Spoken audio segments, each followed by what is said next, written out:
Bonjour chers amis boursicoteurs, j'espère que vous allez bien. Tel que promis, après vous avoir présenté l'entreprise, après vous avoir présenté les éléments un peu plus dérangeants de leur plan d'affaires, maintenant je vous présente mes estimations financières personnelles sur Taiga. Soyez rassurés, cette vidéo sera la troisième et dernière d'une série qui avait pour objectif de couvrir l'entreprise en prévision de son entrée en bourse via le SPAC CGGZ qui devrait se faire au cours des prochaines semaines.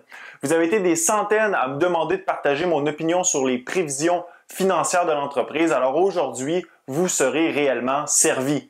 Avant de débuter, je tiens à vous rappeler que je ne suis ni analyste financier, ni conseiller financier et que je ne donne pas de conseils d'investissement. Je ne fais que partager mon opinion personnelle sur une entreprise et son plan d'affaires. Vous êtes responsable de vos actions, ce qui veut dire que si vous investissez et que vous perdez de l'argent parce que l'entreprise s'avère finalement être un échec total, vous êtes le seul responsable. Faites vos devoirs, allez chercher l'expertise que vous pensez avoir besoin si c'est le cas et responsabilisez-vous. Quand on lit le prospectus d'un SPAC, il faut faire attention. Je vous l'ai dit dans mon dernier vidéo, il s'agit essentiellement d'un pitch de vente de l'entreprise et de ses actionnaires qui présente un plan d'affaires rédigé avec de belles lunettes roses. Faut pas oublier que la production débute à peine chez Taiga et que tous les chiffres qui sont présentés sont tirés d'estimations et de prévisions qui n'ont aucune base solide. Personne ne sait si la demande pour les produits Taiga sera au rendez-vous dans les années à venir. En sens, en estimant des revenus et des profits d'une entreprise qui n'a même pas encore réellement commercialisé ses produits, on peut rapidement être transporté au pays des Kalinours. En anglais, ce genre d'estimation, on appelle ça un SWAG, pour Scientific Wild Ass Guess. C'est un peu comme essayer de déterminer quelles seront les statistiques d'un futur joueur de hockey à ses 5 premières années dans la Ligue nationale, alors qu'on le regarde jouer une partie dans les Pee-Wee. Vous comprenez que c'est un jeu assez risqué. Rien ne garantit que notre joueur Pee-Wee, qui a beaucoup de potentiel lorsqu'on le regarde jouer au tournoi du Carnaval de Québec, se rendra à la Ligue nationale et il est d'autant plus difficile de déterminer le nombre de buts et de passes qu'il fera dans ses 5 premières années s'il finit par être recruté par la Ligue nationale. Peu importe, c'est un jeu risqué mais amusant à faire et je vous invite à me donner votre opinion sur mon analyse et à faire la vôtre parce que je ne prétends pas détenir la vérité, loin de là. Alors allons-y maintenant. Je vais d'abord commencer par vous présenter les estimations financières de Taiga qui ont été tirées de son prospectus qui a été publié au cours du mois de février dernier. Puis ensuite, je vais y aller avec mes estimations personnelles. Comme vous le savez, Taiga, je l'ai expliqué dans mon dernier vidéo, a basé ses chiffres sur l'adoption de ses produits par les détaillants et le fait que les détaillants devront vendre un nombre minimal de produits de Taiga à chaque année pour continuer d'offrir les produits, les véhicules récréatifs électriques. Taiga actuellement offre 2 produits, les motomarines, les motoneiges et prévoit offrir un side-by-side à partir de 2022. Et on prévoit aussi vendre les moteurs à d'autres entreprises qui veulent électrifier leur ligne de produits. Comme vous le savez, j'ai exprimé mes réserves par rapport à ça dans mon dernier vidéo. À mon avis, je ne vois pas pourquoi Taiga ne ferait pas simplement faire une étude de marché pour produire elle-même les produits qui sont en demande afin finalement de faire des profits. Là. Je veux dire, quand tu te transformes en fournisseur de pièces, tes marges de profit descendent. Puis finalement, est-ce que c'est vraiment ça qu'on veut être, un fournisseur de pièces ou un fournisseur de produits récréatifs?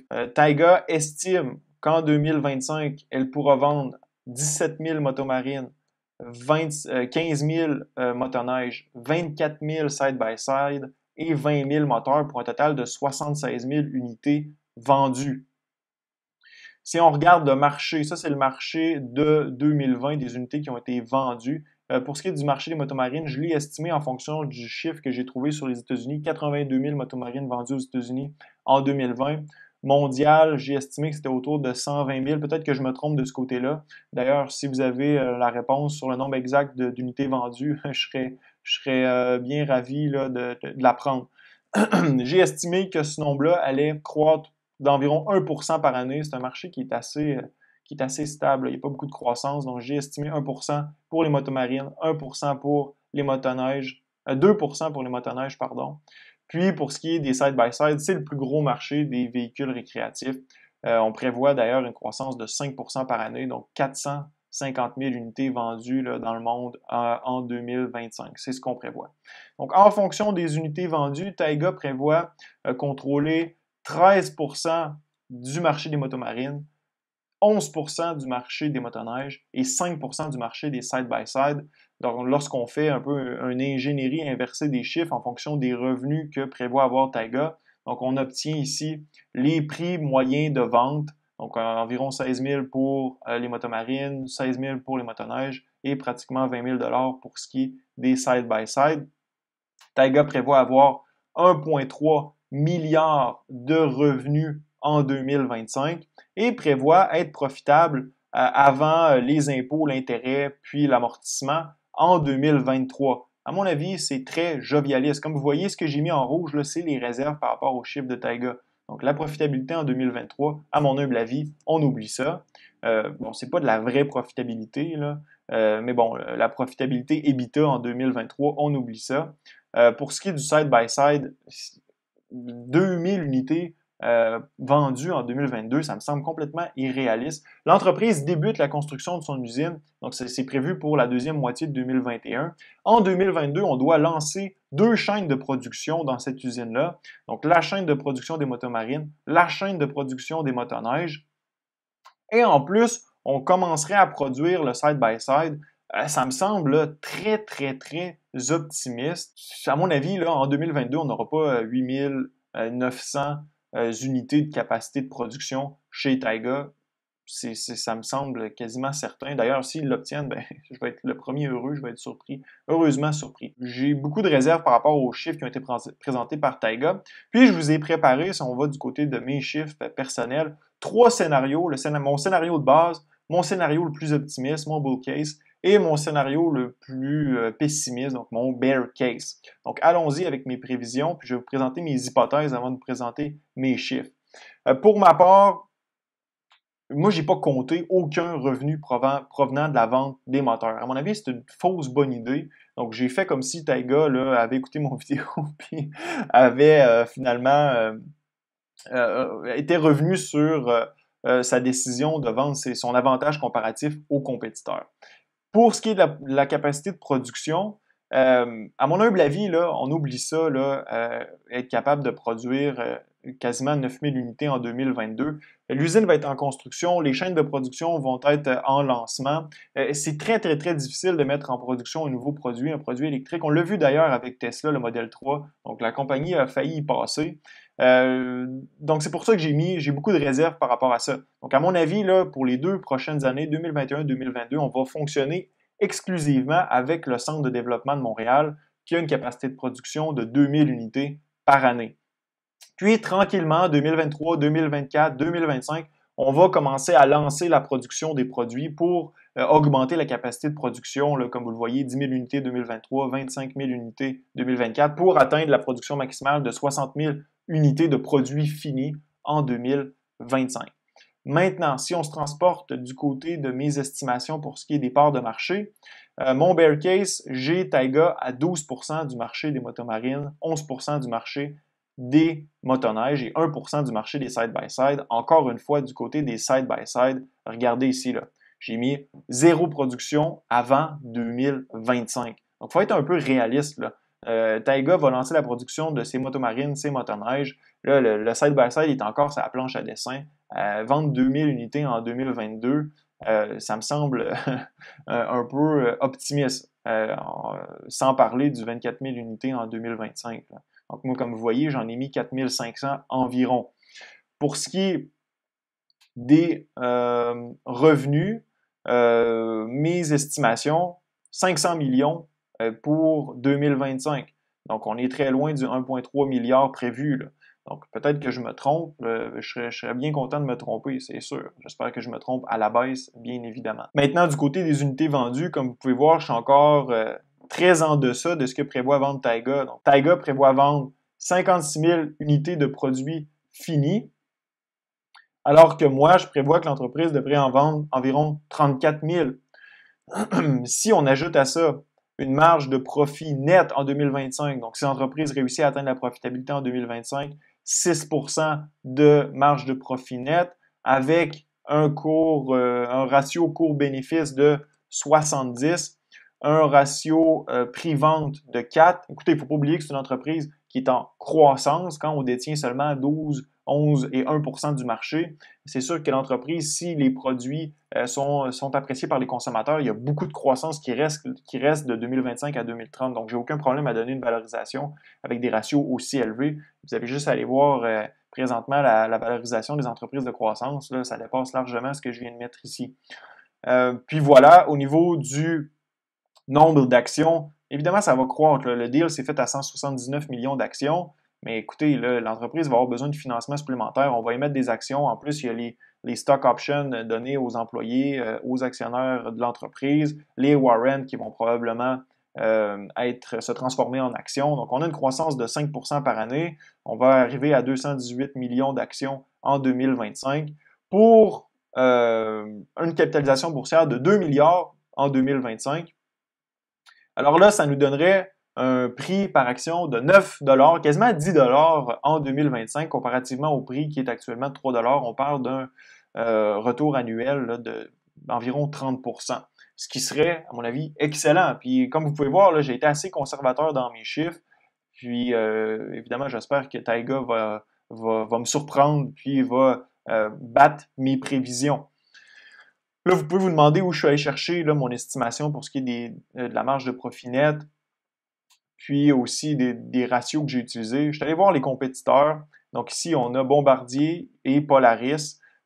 Pour ce qui est des marges de profit net, Bombardier a une marge de profit net de 6%, Polaris 1,7%. Puis actuellement, les ratios, ben, ça tourne autour là, de ratio court-bénéfice de 75 pour Polaris, puis 26 pour Bombardier. Ratio court-bénéfice prévisionnel 18 et 15, puis prix-vente 2 pour Bombardier, 1 pour Polaris. Tu sais, c'est un marché dont la croissance est assez faible. C'est des entreprises qui sont bien établies, il n'y a pas beaucoup de croissance. C'est normal que la valorisation soit aussi basse que ça. Tu sais. Bombardier détient quasiment 50% du marché des véhicules récréatifs. Est-ce que l'entreprise peut croître réellement beaucoup plus que ça? Je ne crois pas, là, personnellement. Alors que Taiga va aller manger des parts de marché à ses compétiteurs si elle réussit à mettre en place là, à réaliser ses ambitions au cours des prochaines années. Bon, ça c'était pour mon scénario de base. Maintenant, changeons les chiffres, jouons un peu avec les chiffres. Disons que Taiga dépasse les attentes, les produits sont en demande par les consommateurs se les arrachent. Donc là, je vous présente le bull case. Donc Taiga va aller chercher 15% du marché des motomarines, 12% du marché des motoneiges. Et là, le side-by-side, ça va mieux que prévu. 5% du marché des side-by-side. Donc, on parle de 56 875 unités totales vendues, ce qui ressemble beaucoup à ce que Taiga nous présente présentement. Ça ressemblerait à quoi? Le bull case, on parle aussi d'un ratio court-bénéfice de 100, parce que là, les marchés voient que c'est une entreprise qui est en croissance, qui est en train de gagner des parts de marché sur ses compétiteurs. Pour ce qui est de la marge de profit, étant donné que Taiga est parti de zéro, a construit une nouvelle ligne de production qui est plus efficiente, plus efficace que ses compétiteurs, est capable d'aller chercher plus de profit de cette façon. Il y a plusieurs raisons qui pourraient nous permettre de justifier une marge de profit net de 7%. Et voilà, là, on est rendu à quasiment 30 $ l'action. Donc, on parle de 10x multiplié par 10 le prix de l'action. Un rendement annuel composé de 56%. Capitalisation boursière de 5,9 milliards, 6 milliards, ce qui est encore inférieur à ses compétiteurs. Donc, c'est un scénario qui est envisageable. Évidemment, ça va dépendre de quelle façon les investisseurs vont vouloir valoriser Taiga. Mais si on voit que les perspectives d'avenir sont très bonnes, que l'entreprise est en train de voler des parts de marché à ses compétiteurs, que ses produits sont très compétitifs, sont très performants. N'oubliez pas là, qu'entre 2021 et 2025, là, le 140 km d'autonomie, là, il va peut-être être multiplié par 2. Donc, il ne faut pas oublier ces éléments-là. Les produits vont continuer de s'améliorer, c'est certain. Puis, oui, Bombardier va lancer des produits électriques, mais Taiga travaille déjà depuis 5-6 ans sur ces produits. Est-ce que Bombardier va être capable de rattraper là, les avancées qui ont déjà été faites par Taiga? Mais ça reste à voir. Il ne faut pas oublier, comparer par exemple Tesla avec les legacy producers. donc les producteurs historiques, là, Toyota, GM, Ford, blablabla, ben, ils ont de la misère, même Volkswagen, ont de la misère là, à rattraper Tesla. Puis pourtant, ces constructeurs-là avaient beaucoup plus de financement que Tesla. Donc, il ne faut pas oublier de mettre tout ça en perspective.